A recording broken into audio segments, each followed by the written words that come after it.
अच्छी वेद भुलाई मार्ची व्यर्थरे न जाओ क्षेत्र ओडिशा गो। हे मानव से परम ब्रह्म परमात्मा को मनुष्य जप तप ध्यान तीर्थव्रत सबु जगार खोजुची हेले संत कवि भीम भई कहले ये शरीर को शून्य मंदिर कही कहीं मातार रज पितर बीर्ज मिसई मार गर्भरे ये शरीर रूपी मंदिर को शून्य शून्य रे तैयारी करिसंती प्रभु। ये शून्य रूपी शून्य मंदिर रे प्रभु आत्मा स्वरूप रे अछंती। भागवत रे भी प्रमाण देले कृष्ण कहले हे उद्धव ये आत्मा ब्रह्म सूक्ष्म सार निर्मल नित्य निराकार चिते कर ये मते ध्यान से नोहे नरके पतन आत्मा को परते जहार से न भजे अवतार। कृष्ण मध्य प्रमाण देइछंती। तेणु करी भीम भई कहले ये देहरे सबु अछि एते बुद्धि विवेक ज्ञान प्रभु मातृगर्भे प्रभु देइछंती सबु। हे जगत माता पिता मनुष्य शरीर को एमिति गढ़ी प्रभु सर्वगुणे परिपूर्ण आत्मबल ज्ञान बल मन बल धैर्य बल सत्य शांति दया क्षमा शौच संतोष तप स्वाध्याय बुद्धि विवेक ज्ञान मातृगर्भे प्रभु देइछंती सबु धरी न पारिल मायारे पड़िल दोष कहार अछि बाबू प्रभुंकर दोष नाई। मानव 56 कोटी जीव मध्य सार मनुष्य जन्म को कहिछंती सर्व शरीर मध्य सार कृष्ण कहले सर्व शरीर मध्य सार दुर्लभ नर कले बर सुलभ नाभ रूप घटे बंधन भव सिंधु तटे ए नावे गुरु कर्ण धार मोहि अनुभव समीर एमंत नाव थाऊ कुले जेबा न तरे भव जले। हे उद्धव ये मनुष्य जन्म एते बुद्धि विवेक ज्ञान थाई जदि मनुष्य जन्म मृत्यु जरा व्याधि उद्धार होई न पारुची धिकार तार जीवन कहिछंती एमंत नाव थाऊ कुले जेबा न तरे भव जले से नर हीन मूढ़ मती ताहांक बोलंती आत्माघाती। आज प्रभुंक दया आ पूर्वर पुण्य बलुर आज मनुष्य जन्म आमे पाइथिला कोटिए जोनि रे जन्म होइथिला ये जीव महाभाग्य आज पाई अछु मानव शरीर एमिति मनुष्य जन्म बारंबार मिलिब नाही एही परि स्वदेह रे आउ के मिलिब थरे। माता पिता माने केवल दिन जाए दुखे सुखे रात्र जाए निदे दिने न भजिलु मन चरण रविंदे मने मने भाली बोल आज काली पड़ी जीवु कुर्मी नरक मध्यरे आमे भावुछु आज डाकिबा काली डाकिबा ये कामना पूर्ण हो गले मु फाका हो जीवी मो पुओ झर बाहा करदेले मु फाका हो जीवी ये जंजाल केबे छाड़बनी ये मायार जंजाल मंजी पोता होइछि वृक्ष जेमिति मंजी पोता हेले दिनु दिनु तार डाल पत्र बढ़ुछि सेमिति आमे एका थिला तापरे बाहा हेगले पुओ झियो नाती नातुणी बंधु बांधव धीरे धीरे ये माया वृक्षटा बढ़िब मनुष्य को केबे जंजाल मुक्ति हेब नाही। तेणु करी हे माता पिता माने आमे कौ जगार जन्म नेबा आ कौ जगार मरिबा एटा हम हाथ रे नाही हेले आमे स्वर्ग जीवा अथवा नरक जीवा विष खाइबा अथवा अमृत खाइबा सुजना संगे बसिबा अथवा दुर्जना संगे बसिबा सेटा आम हाथ रे अछि। से प्रभु बुद्धि विवेक ज्ञान बल रे आमको देइछंती हेले जदि धरि न पारिलेब माया रे पड़िब कहार दोष नाही। तेणु करी संत कवि भीम कहले ये देहरे सबु अच्छी वेद भुलाई मारुची व्यर्थरे न जाव क्षेत्र ओडिशा गो। आमे जप तप ध्यान तीर्थ व्रत पुण्य गंगा गया तीर सबु जगार खोजी जगुछु मुक्ति पथ व्यर्थ न जा सरमी न जा भरमी तीर्थ व्रत करी न जा ये मन भितर स्नान सारिले देखिबो के मनते मजा मन भितर सब शांति मुक्तिर कथा लुचि रही। तेणुक हे माता पिता माने टिके चेता करंतु संत कवि भीम भई जहा कहिसंती जीवनर परम शांति परम मुक्तिर कथा कहिसंती। ये शरीर भितर सदा सर्वदा प्रभु ज्ञानर गंगा बहुची अबना बाई दिवानिशी एक होई दिन राति प्रभु ये मन को बुझाउछंती अरे मन केते तू अज्ञान रे माती रहिछु पुआ मो नाम को धर मो अंगरे लीन होई जीवु हेले मन कथा सुनुनी। तेणु करी शून्य लगी पुण्य तपस्या प्रभु सदासर्वदा ज्ञान गंगा बहुंती भीम भई कहले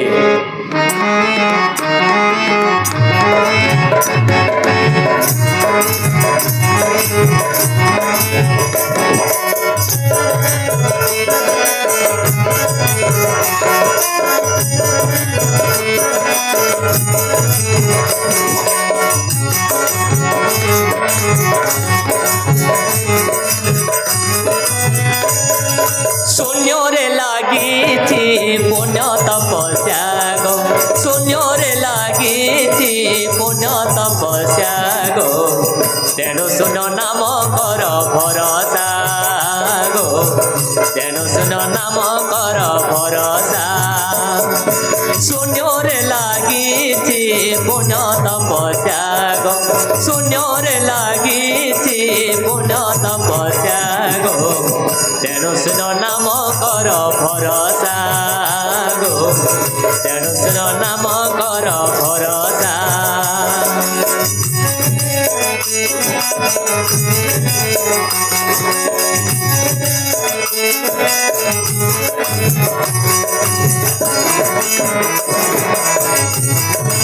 अले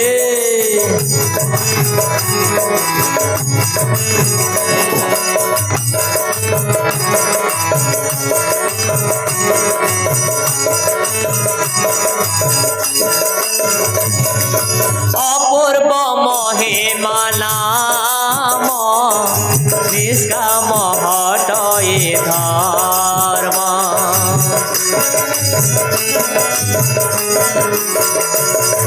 संत कवि भीम भई कहते ये धर्म होची बहुत पुरातन धर्म ऋषि मुनि ज्ञानी जन माने ये धर्म को धारण करिसंती अपूर्व ये नाम निष्काम ये धर्म एथिरे सकाम नाही आमे जो फूल चंदन नड़िया कदली धूप काठी जो आमे अनेक प्रकार धरिक जाऊची से होची कामना भक्ति ठाकुर को कहवा ठाकुर ये छेना गुड़ नड़िया कदली ले जाओ ता बदल रु मो पुअर बाहाघर हो मो झीर चाकरी लगी जाऊ मो चाल घरटा छात घर हो जाऊ ये कामना भक्ति एले महिमा धर्म रे संत कवि भीम भई कहले निष्काम धर्म कामना कल्पना किछि नाही हे प्रभु मते किछि दरकार नाही केवल ये भवसागर को मते पार कर दियो ये जगतर लोक समस्ते भल भाव रहंतु ये विषय निष्काम भक्ति कही ऋषि मुनि माने ये धर्म को धारण करथिले अपूर्व महिमा नाम निष्काम हटए धर्म देखि न सहती साही पड़िसा गो देखि न सहती साही पड़िसा शून्य लगी पुण्य तपस्या गो शून्य लगी पुण्य तपस्या गो तेणु सुन नाम कर भरोसा गो तेणु सुन नाम कर भरोसा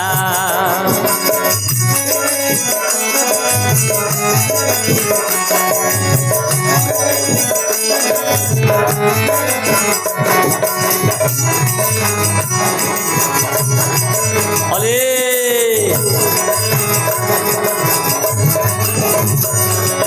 ये देह रे सब आछि वेद भोलाए मारुछि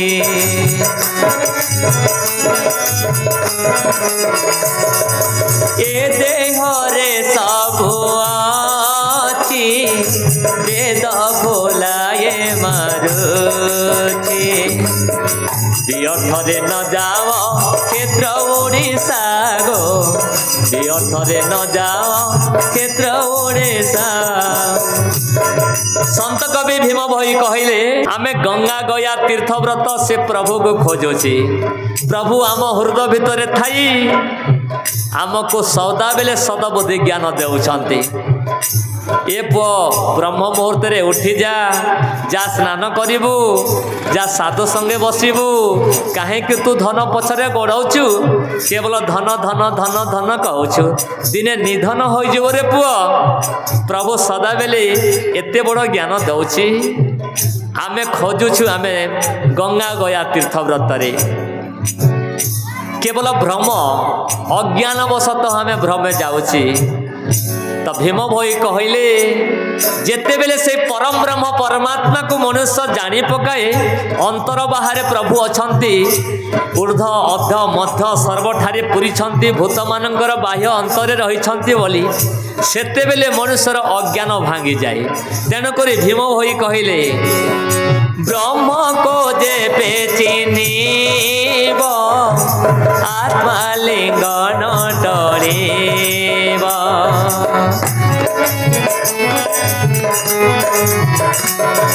ब्रह्म को जे पे चिन्हिब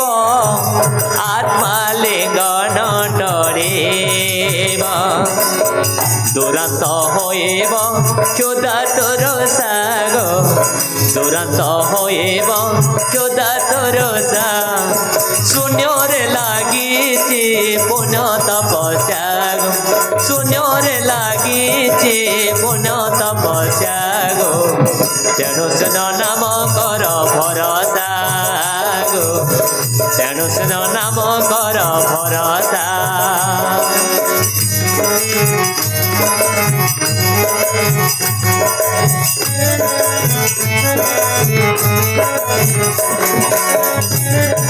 अले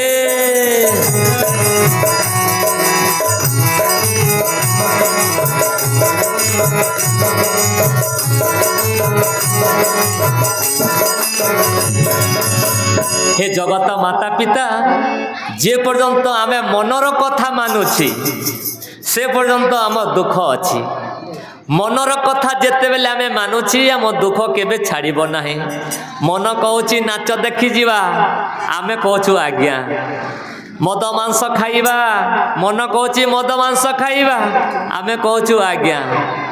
सकाळु गाधीबा पई कहले मन नाही रोग व्याधि धरीदेव अनेक आमे मनर कथा मानुछि मन आमर चाकर आत्मार कथा जिते बेले मन मानि जाए ता जीवन रे सुख शांतिर कारण हो जाए तेणुक चेता कर माता पिता माने मनर अज्ञान को दूर करंतु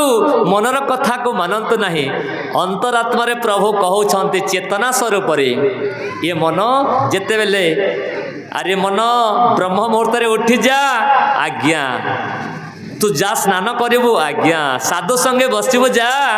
आज्ञा प्रभु को जब प्रार्थना करी जीवु आज्ञा जिते बेले कहला तुम मन परमात्मा पाखे सीधा शांतिमय हो जीव तेणुक माता पिता माने देखंतु केते हजार लोक थिले हेले गोटे गोटे गोटे करे पलेले कहीं जीवन मूल्य बुझी पारु नाहंती साधु संतर मूल्य बुझी पारु नाहंती हे माता पिता माने आमर ग्रामर जेते अछंती एडे बड़ धर्म कार्य आज गोटे होछि ब्रह्मध्वनि साधु संत आसुछंती हेले ग्राम रे माता पिता माने समस्ते गोटे गोटे नड़िया आनिब धूपकाठी टिके आनिब घृत टिके आनिब सेटा कोन साधु संत माने बोझ करे नै जिवे कि सबू ब्रह्महुति देवे तुम पुओ झीर मंगल डाक देवे आज्ञा मो पुअर ना समारू मो पुअर ना यज्ञ ऋषि अनेक ना धरिब ना धरी धरी समस्त आहुति देवे केते बड़ भाग्य कहीं गोटे जाऊ नाहांती नड़िया कदली छेनागुड़ किछि आनु नाहांती भक्ति करिब बहुत ग्राम रे जानी नाहांती जो ग्राम रे भक्तिर मूल्य जानिबे धनमपि हरिभजनार्थं नोचेत सर्व व्यर्थं जो धन जेमिति प्रभु नाम रे लागिला साधु संत मुखरे लागिला अतिथि अभ्यागत मुखरे लागिला प्रकृति सेटा धन कहा जाइछि आज जो आहुति दिया होची ग्रामर विश्व ब्रह्मांडर मंगल ଗ୍ରାମର ତୁମ ଗୃହର ତୁମ ପୁଅ ଝିଅର ଆବଲ୍ୟ ବୃଦ୍ଧ ବନିତା ଏ ଅଞ୍ଚଳ ମଧ୍ୟ ଯେତେ ଦୂର ଶୁଭୁଥିବ ପ୍ରଭୁ ନାମ ଭଜନ ସେତେ ଦିନ ପବିତ୍ରତା ହୋଇଯାଏ। ଆଉ ଧନର ମୂଲ୍ୟ ଆଜି ଧନମପି ହରିବଦନାର୍ଥଂ ନୋଚଦ ସର୍ବ ବ୍ୟର୍ଥଂ। ଯେତେ ଧନ ଥାଉ ତା ଗୃହରେ ଯଦି ଧର୍ମ କାର୍ଯ୍ୟରେ ଲାଗୁନି କି ସାଧୁ ସଥ ମୁଖରେ ଲାଗୁନି ସେ ଖାଇକିରି କେବଳ ପାଇଖାନାକୁ ଯିବ, କିଛି ମୂଲ୍ୟ ନାହିଁ। ଧନ ଦ୍ୱାରା ସୁତ ବନ୍ଧୁବର୍ଗ କେହି କାହାକୁ ନନ୍ୟନ୍ତେ ସ୍ୱର୍ଗ। ଏ ଧନ ସମ୍ପଦ କୋଠା ବାରି ଏ ଜାଗାରେ ରହିଯିବ, କ'ଣ ଯିବ? ଧର୍ମ ପୁଣ୍ୟ ଯିବ। ମନୁଷ୍ୟ ଭାଗ୍ୟ ନେଇକିରି ଆସେ, କର୍ମ ନେଇକିରି ଯାଏ। ଯେଉଁଟା ଦେଇଥିବ ସେଇ ଜାଗାରେ ତୁମେ ପାଇବ। ତେଣୁକରି ମାତା ପିତା ମାନେ ତୁମେ ହେତୁତେ ତାଙ୍କର ଯଦି ସାଧୁ ସନ୍ଥ ଆଣିକିରି ଯଜ୍ଞ କରିବ, ତୁମ ଭାଗ୍ୟରେ ଯାହା ଥିବ ନଡ଼ିଆ ହଉ ଧୂପକାଠି ହଉ ଧରି ଆସି ସାଧୁ ପାଖରେ ହାଜିର ହୋଇଯିବ। ଆଜ୍ଞା ଟିକେ ମୋ ପୁଅ ନାଁ ମୋ ଝିଅ ନାଁରେ ତାକୁ ଡାକ ଦିଅନ୍ତୁ କହି ସାଷ୍ଟାଙ୍ଗ ଶରଣ କରିବ। ତେଣୁକରି ତୁମର ଫଳାଫଳ ହେବ। ଗୁରୁ ବ୍ରହ୍ମ ମହିମା ଲେଖ ସନ୍ତ କବି ଭୀମ ଭୋଇ ତେଣୁକରି ଏ ମନର ବିଷୟରେ କହିଛନ୍ତି ଯେ ପର୍ଯ୍ୟନ୍ତ ଆମେ ଆଉ ପରମାତ୍ମାଙ୍କର ମଝିରେ ଅଛି ମନ। ଏ ମନକୁ ଯଦି ଆମେ କାୟ ମନ ବାକ୍ୟରେ ଯଦି ତାକୁ ବୁଝେଇବା, ତା ସାଙ୍ଗେ ମୈତ୍ରତା ବସିବା,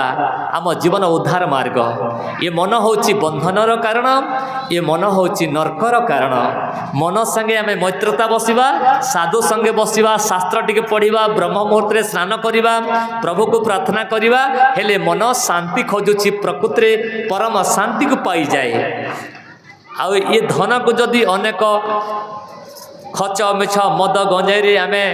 ଯଦି ଲୁଣ୍ଠନ କରିବା, ଏ ଧନ ଧୀରେ ଧୀରେ ନଷ୍ଟ ହୋଇଯାଏ। ତେଣୁକରି ହେ ମାତା ପିତା ମାନେ ଟିକେ ହେତୁ ଚେତା କରନ୍ତୁ। ତ ଭୀମ ଭୋଇ କହିଲେ ମନ ମତେ କଲେ ତୁ ପାଏବ ପୂର୍ବର ହେତୁ। ମନ ମତେ କଲେ ତୁ ପାଏବ ପୂର୍ବର ହେତୁ। সকল জীবরে কলে অহিংসা গো, সকল জীবরে কলে অহিংসা। শূন্যরে লাগিছে পুণ্য তপস্যা গো, শূন্যরে লাগিছে পুণ্য তপস্যা গো। তেণু শুন নাম কর ভরসা গো, তেণু শুন নাম কর ভরসা। আপে হইব বোধার প্রবেশ নিজ ব্রহ্মর। ভীম ভোই কহিলে মহিমা ধর্ম হচ্ছে মানব ধর্ম। এ অন্য সম্প্রদায় কি অন্য লোকর ধর্ম নুহ, এ ମାନବ ସମାଜର ଧର୍ମ। କାହିଁକି ମାନବର ଧର୍ମ କାହିଁକି କହିଲେ ବ୍ରହ୍ମ ମୁହୂର୍ତ୍ତରେ ଉଠିବା ମାନବର କର୍ତ୍ତବ୍ୟ। ଛପନା କୋଟି ଜୀବ ଶୁକ ପିକ ସୁରଗାଲ କୁକୁର ମାଙ୍କଡ଼ ସମସ୍ତେ ଉଠି ଯାଉଛନ୍ତି। ମନୁଷ୍ୟକୁ କେବଳ ଛାଡ଼ି ମନୁଷ୍ୟ କେବଳ ରାତି ସାରା ମୋବାଇଲ ଟିଭି ନାଚ କୀର୍ତ୍ତନ ଦେଖୁଛି, ଆଉ ଠିକ୍ ବ୍ରହ୍ମ ମୁହୂର୍ତ୍ତ ସମୟରେ ମୁକ୍ତି ହେବା ସମୟରେ ଶୋଉଛି। ତ ମାନବର କର୍ତ୍ତବ୍ୟ ହେଉଛି ବ୍ରହ୍ମ ମୁହୂର୍ତ୍ତରେ ଉଠିବା। ବ୍ରହ୍ମ ମୁହୂର୍ତ୍ତରେ ଉଠି ପ୍ରଥମେ ମଳମୂତ୍ର ତ୍ୟାଗ, ତାପରେ ଦନ୍ତ ଧାପନମ୍,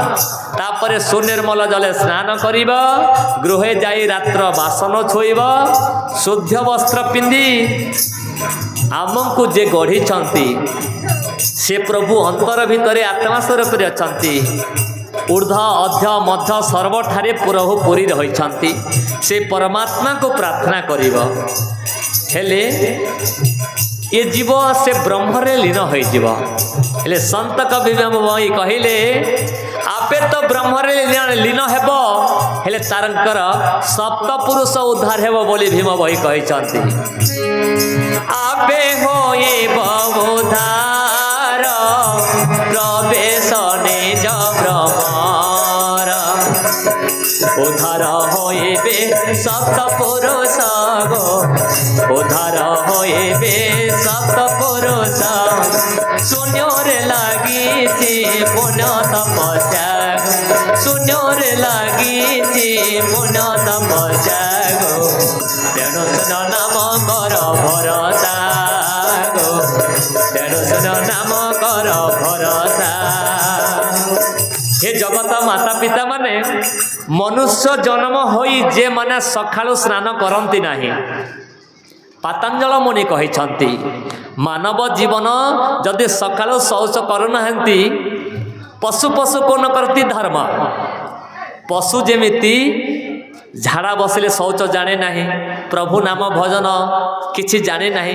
सेमिति पशु समान पशु तुल्य कहा जायछि से होची चारि गोड़िया पशु ये होची दुई गोड़िया पशु सकाळु जे गाधी नाहंती ता मुख देखिले जय नाही बोले पतंजल मुनि मध्य कहले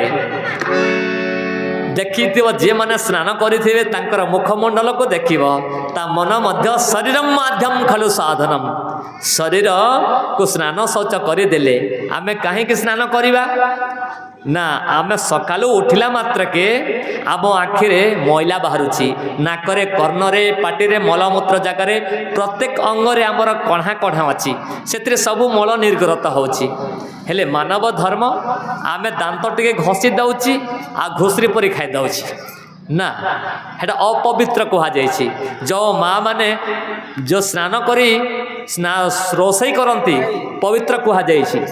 और जो मैंने बिना स्नान करी रोषई करती सेटा राक्षसर भाग कहते महाभारत रे भीष्म पितामह स्नान करी ही तुम्हें रोषई करिवो हेले मानवर धर्म प्रथमे मलमूत्र त्याग तापर दंत धापनम तापर सुनिर्मल जले स्नान करिब गृहे जाई रात्र बासन छुईब शुद्ध वस्त्र पिंधि प्रभु को प्रार्थना करिदेव माता पिता माने आम माँ माने देखंतु माँ मानकर कथा पराशर मुनि कहते आमे जेते फूल चंदन नड़िया कदली कले हेले सेटा दोष कहते दोष लगे दोष जे दिनर को राति करुले पराशर मुनि से कहले आमे जो फूल चंदन नड़िया कदली करुची जेते फूल चंदन करंतु हजारे मंदिर जाओ हजारे तुम्हें किछि कर जे पर्यंत मार धर्म होची स्वामी सेवा बिना जप तप ध्यान तीर्थव्रत पुण्य स्वामीर सेवा को केही नुहंती समान तार होची सास ससुर सेवा स्वामी सेवा साधु सेवा और परमात्मा भक्ति ये चारिटा जिनिस जो माँ माने करती देवता मध्य सेमिति से माँ को शरण करे धन्य कहे से मात को धन्य धन्य लेखा जाइछि तेणुक माता पिता माने गोटे दिन स्नान कर देखंतु ब्रह्म मुहूर्त तुम जीवन में परिवर्तन आसीजिव एडे बड़ प्रभु आम हृदय थाई जो आदे आमे चिंता करि पारुने डाके पारुने संत कवि भीमा भई कहले अंतर्जामी गुरु अंतरे डाकिले अवश्य जानिबे सेही आतंगरे जेबे गुहारी करिबो निश्चय रखिबे बंचाई टंका सुना कड़ी न लगई किछि जे पारुछ से हो भज तिनी को सजाए किणा न परए बहिबा को नुहे बोझ बसिला ठाबरे आय व्यय करी सुस्थे और जीव धर्म न बुझे माता पिता माने मनरे हेउछ भ्रम जहिरे लोड़िब तहि छंती ब्रह्म बुझिब जेबे बिचारी चारि दिगे फेरुअछ तीर्थ व्रत बोली करी पथश्रम पाई पाद प्रस पाई बाह्ୟରେ भ्रमी न मर कहे भीम भये गुरु पाद ध्याये घटरे भावना कर प्रकृति मनुष्य केवल देखे ही जाउची आमे जो जप तप ध्यान तीर्थव्रत करुची ता जीवन समय को नष्ट करुची टंका पैसा को नष्ट करुची प्रभु ए घटरे अछंती दिने कृष्ण को द्रौपदी प्रश्न करिथिले हे कृष्ण तुम्हें तो आमर जीवर जीवन तुम बिना आमर किए अच्छी तुम थाओ थाओ ये युधिष्ठिर महाराज पशा खेल हारी गले से जेते संपद सब जुआरे हारी गले तुम थाओ थाओ हे कृष्ण तुम थाऊ थाऊ एक सभा मध्य मोर वस्त्र हरण होगा जाऊला कारण कौन द्रौपदी को कृष्ण कहले हे द्रौपदी तुम्हें माने गोटे गोटे अहंकारी जेते बेले दुर्योधन कहला हे युधिष्ठिर मो बदलार शंकुणी मामू पशा खेलिबे से समय युधिष्ठिर भूलीगला मते से जदि कहला शंकुणी मामू जदि तुम बदलर पशा खेल मो बदलर मो कृष्ण मध्य खेल कहते तुम्हें पशा खेल कहीं हारी था तो कथा कौन कहबी द्रौपदी जेते बेले वीर दुशासन तो वस्त्र को हरण करुला से समय मत तू डाकु नथिलु हे भीष्म पितामह हे द्रोणाचार्य हे भीम अर्जुन नकुल सहदेव समस्त को डाके दिलु तथापि तो हस्तरे तो महत्व को रक्षा करने चेष्टा करिथिलु द्रौपदी मते तू डाकु नथिलु जेते बेले तोर बल असकत हो गला तोर बुद्धि विवेक काम कलानी से समय तू आकाश को चाहे हाथ को उठे देलु हे सर्वेश्वर प्रभु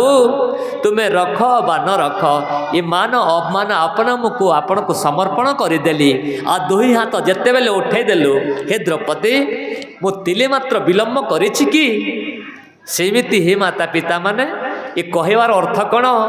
एडे बड़ प्रभु आत्मा स्वरूप थाई द्रौपदी मु समस्त घटरे आत्मा स्वरूप अच्छी मते जे श्रद्धा भक्ति करे नहीं ता हृदय थिले भी मु बहुत दूर रे अच्छी आ जो माने श्रद्धा भक्ति करंतु तांको डाक को मु सुने प्रभु को खोजिबा को पड़िबो नाही माता पिता माने संत कवि भीम होई कहि चंती मुखे जेबे नाम घोषिबे जही थिले गुरु आसीबे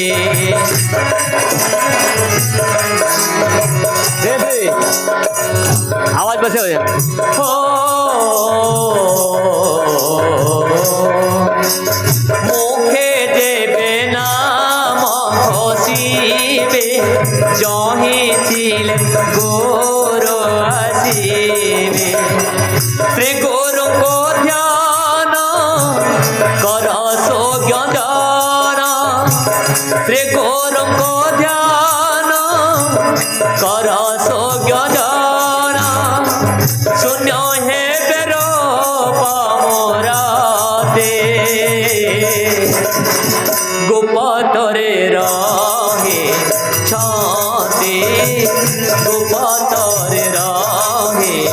छाते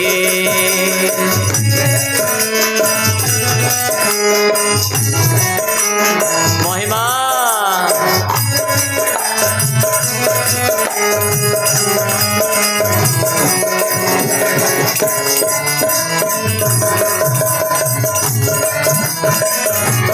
अरे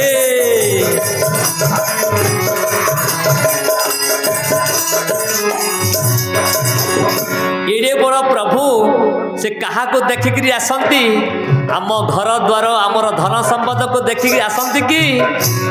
अरूपर रूप केमिति होइछंती भक्तर क्षण निमते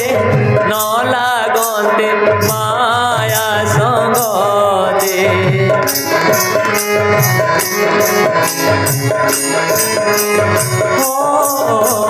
भक्तर क्षण निमते न लागते माया संगते क्षण करे रोप क्षण के अरोप क्षण करे रोप क्षण के अरोप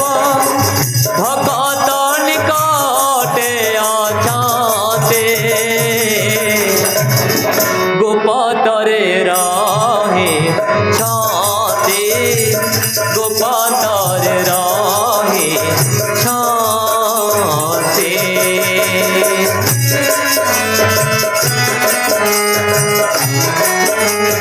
अले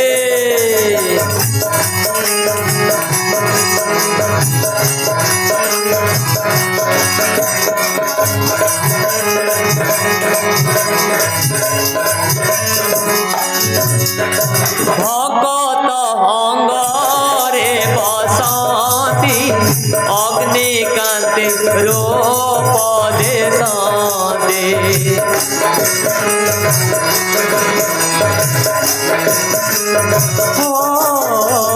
ভগত অঙ্গরে বসতি অগ্নিকান্তে রূপ দেশান্তে পূর্ণানন্দ স্বামী ঘটে পুরী ছতি পূর্ণানন্দ স্বামী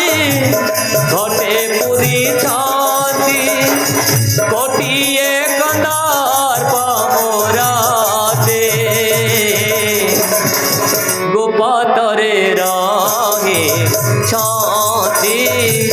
গোপতরে রহে ছতি গোপতরে রহে ছতি। সন্ত কবি ভীমভ কহিলে হে জগত মাতা পিতা মানে যেহু গढ़िछि আপনা পিণ্ড প্রাণ তাକୁ ସମର୍ପଣ ନାହିଁ। दारू प्रतिमा मृत्यु को बोलुछंती प्राण को बंचाव तो ही आमको किए गढ़िला माता पिता शास्त्र को देखिले माता पिता मध्य गढ़ी नहांती। जदि माता पिता गढ़ु थांता कोटि कोटि माँ माने कहीं अपुत्रिक हो रही थांते। जदि माता पिता गढ़ु थांता कोटि कोटि पुओ झियो माने कहीं अंध बधिर छोट लांगड़ा होई थांते।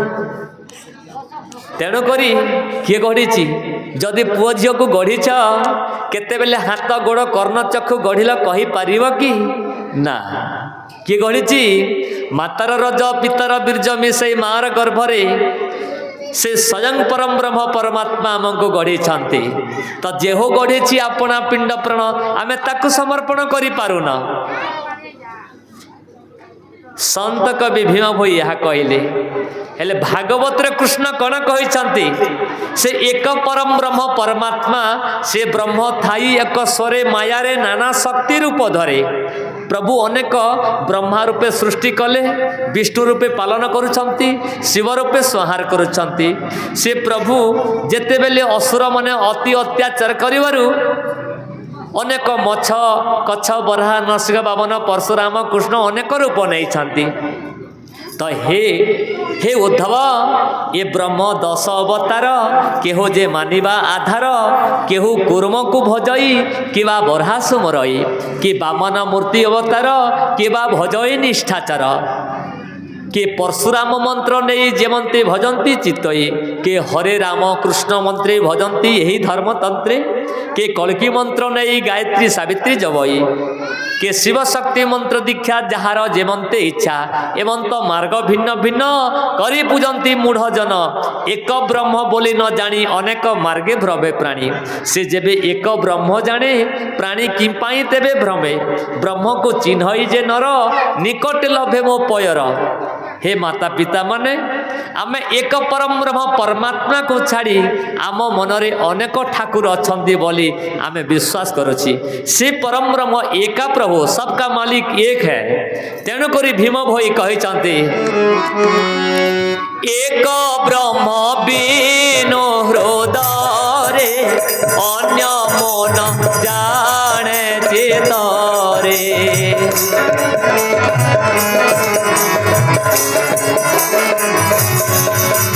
एक ब्रह्म बिनु हृदय अन्य मन जाने चेतरे। भणे भीम कांद कवि कुल चांद भणे भीम कांद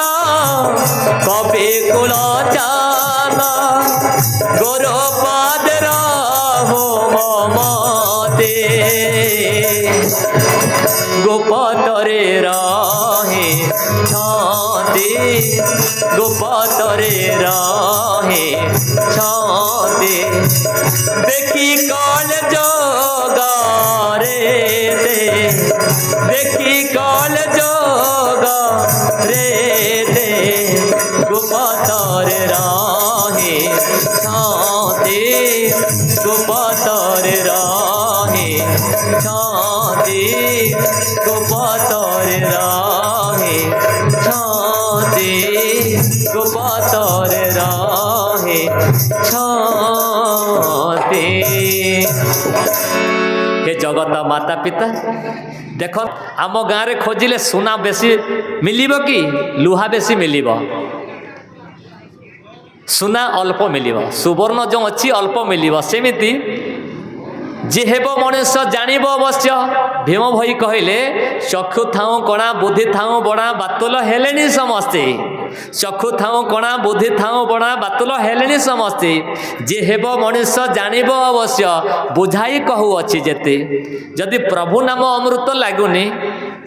ସେ ହେଉଛି ରଜଗୁଣ ଭକ୍ତି। ନାଚ କୀର୍ତ୍ତନ ଆସିବ, ନାଚ ଆସିବ, ରଜଗୁଣ, ସେଥିରେ ମନୋରଞ୍ଜନ ହୁଏ, ଜୀବନରେ ପରମ ଶାନ୍ତି ମିଳି ନାହିଁ। ତେଣୁକରି ଯେଉଁମାନେ ଧର୍ମ ପ୍ରକୃତି ଲୋକ, ପ୍ରକୃତିରେ ସେମାନେ ହିଁ ଜ୍ଞାନୀ ଲୋକକୁ ଧର୍ମ ରୁଚିଲିବ, ଧର୍ମ ପ୍ରାଣୀକୁ ଧର୍ମ ଲୁଚିବ। ଯାର ଅଙ୍ଗେ କଲା ଥିବ ସେହି ସେ ଭଜି ପାରିବ। କାତର ହୋଇବ ବେନି କର୍ଣ୍ଣରେ ଶୁଣି ଅନ୍ତର୍ଗତେ ଥିଲେ ଜ୍ଞାନ ଉପଜୀବ ତତ୍କ୍ଷଣ। ଗୁରୁ ପାଦ ତଲେ ଲୋଟି ଯିବ ଧରଣୀ। ପ୍ରକୃତିରେ ଯାହା ଅଙ୍ଗରେ କଲା ନଥିବ, ପ୍ରଭୁଙ୍କର ଭକ୍ତି ନଥିବ, ପ୍ରଭୁଙ୍କର ନାମ ଭଜନ ତାକୁ ବିଷ ଲାଗିବ। ନାମ ମହିମା ଅଲେଖ, ନାମ ଶୁଣି ଲୋକ ମଣିଲେ ଗରଲ ବିଷ। ଯାହାକୁ ଭକ୍ତି ନାହିଁ, ପ୍ରଭୁ ପ୍ରତି ଜୀବନର ମୂଲ୍ୟକୁ ବୁଝୁନାହିଁ, ସାଧୁ ସନ୍ତର ପ୍ରଭୁ ନାମ ଭଜନର ମୂଲ୍ୟ ବୁଝୁନାହିଁ, ପ୍ରଭୁ ନାମ ବିଷ ଲାଗେ। ତାକୁ ନାଚ, ଜୁଆ ଖେଳ, ମଦ ଗଞ୍ଜାଇ ଭଲ ଲାଗିବ। ତେଣୁକରି ମାତା ପିତା ମାନେ ଧୈର୍ଯ୍ୟ ଧର। ପ୍ରଭୁ ଏ କଳିଯୁଗରେ କେବଳ ମହିମା ନାମ, ପ୍ରଭୁ ନାମ ହିଁ କେବଳ ସତ୍ୟ। କାହିଁରେ ନାହିଁ ନା ଫଳ ବ୍ରହ୍ମଙ୍କୁ ଭଜ ସକଳ।